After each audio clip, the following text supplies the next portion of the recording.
create a vision board in Canva to achieve your goals. Hey guys, in today's video, I'm going to show you how to create a digital vision board in Canva to help you stay focused and inspired.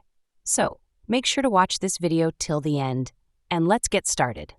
Start by opening Canva and searching for Vision Board in the template search bar. You'll see plenty of beautiful templates to choose from. Pick one that matches your vibe. Now, customize the layout by adding your goals in text boxes. These can be personal, professional, financial, or anything else you're aiming for.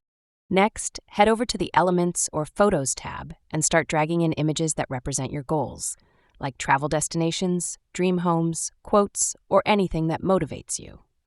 Play with fonts and colors to make the board feel personal and energizing. Keep it clean, but visually exciting to look at every day. Once you're happy with it, download the vision board and set it as your desktop wallpaper, or print it out and keep it in your workspace. And that's how you can build your own digital vision board with Canva to stay inspired and focused on your goals. Thanks for watching. Don't forget to like and subscribe. That's all for the video.